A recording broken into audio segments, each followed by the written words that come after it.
Hey guys, Hey, Adam. guess what? Hey. What? Larry has a question for us. Woohoo!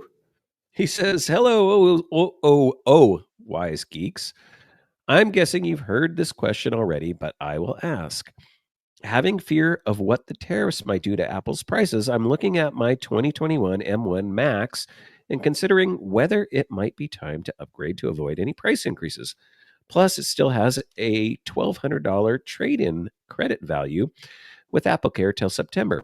So I'm looking at the M4 Pro, and it has 24 gigs of unified memory. My MacBook Pro has 64 gigabytes. I know that a change in processor could be, with the change in processor, it could be more effective on the M4 Pro, but how much more? I'm looking at Activity Monitor, and about 10 or 11 or 10 or 12 applications are open and they're using 42 gigabytes of memory. I closed everything except the Finder, and it was using up to 24 gigabytes.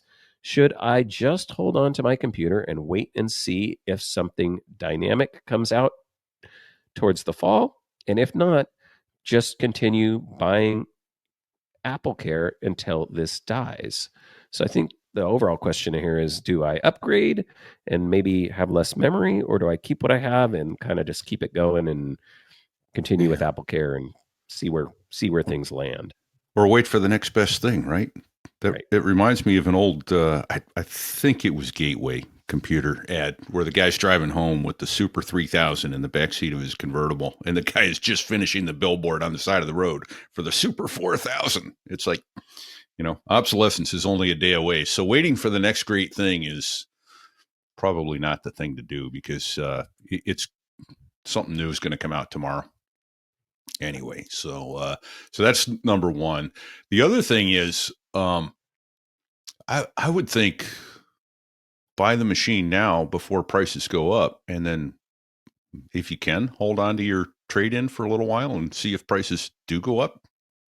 I don't know. If you guys got any thoughts on that, I think that the likelihood of prices going up that much, it may just be worth trading. Do it now, get your trade in, and go from Yeah. there. And then he talked about memory. I've got 32 on my MacBook Pro, and whenever I go into Activity Monitor, I rarely see the memory being used above 16 to 20 gigs being used. So, although back to the advice, right? You buy as much as you can afford, perhaps a little more, especially if you're going to keep this machine 8 or 10 years, which you can Yep. easily do with Apple hardware. So that's some nebulous advice The there. right Uh, advice. yeah, but it's buy don't wait for the next best thing, because as soon as you do, the next best thing is going to be right behind it. Buy as much memory as you can, and as for the tariffs, I don't know. Maybe I think it's almost like timing the stock market. You're going to lose when you do that. Just just pull the trigger and be happy with your gear. Is that anyone else? I, I Bueller? have I have thoughts. Yeah. I just to give you a comparison, your M1 Pro CPU, this is according to Mac Tracker, your Yeah. M1 Pro CPU in your 2021 MacBook Pro has a multi-core speed of 12,000. Okay. The M4 Pro in the 2024 MacBook Pro has a speed of 22,000. So essentially twice as fast. Not quite, but it's in terms of the CPU, twice as fast.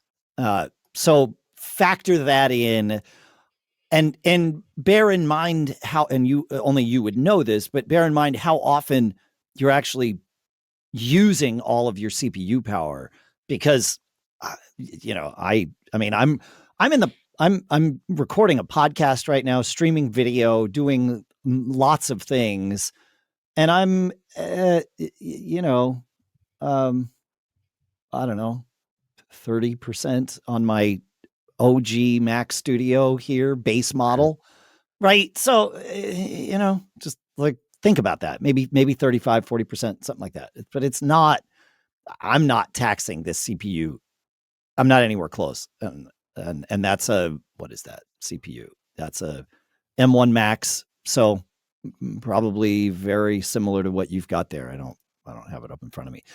In terms of memory, I think the most important thing to look at is memory pressure in Activity Monitor and see. You know, he mentioned that it was using 42 gigs of memory and then it was down to 24. Well, you know, Unix in general and certainly Mac OS manages memory to take advantage of everything you've got as often as it possibly can. And so the amount that's being used isn't as important as how it's being used and how much is being used to make the machine respond faster, like with caching and things like that. So look at memory pressure. And the other thing, and you can see both of these on the memory tab and Activity Monitor. At the bottom, you want to look at memory pressure and the amount of swap used. If you're using more than like a gig of swap, then that's telling you that you're using more RAM than you have. But otherwise, those would be the things I would look at. Yeah, that's a very good point about, you know, it's going to use what you have if it can. Obviously, right? Like he doesn't maybe not want to obviously. I mean, like, yeah, but yes.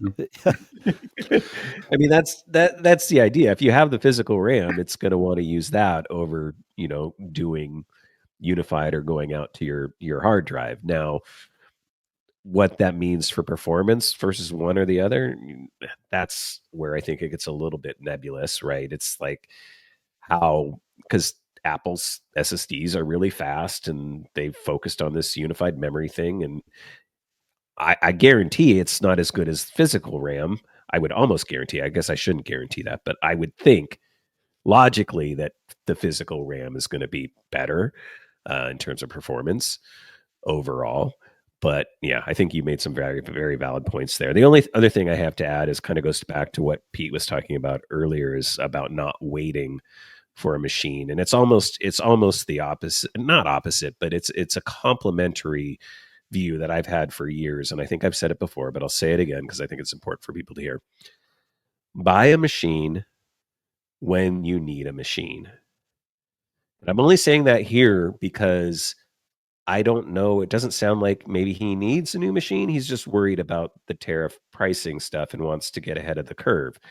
But the reality is, just like Pete was saying with stock market, all this stuff goes up and down and up and down and up and down, and technology is changing so quickly, and you don't know what's going to happen a year from now or 2 years from now. So throwing money at a problem you don't have today because you're worried about something that might have, you know, is going to be happening tomorrow.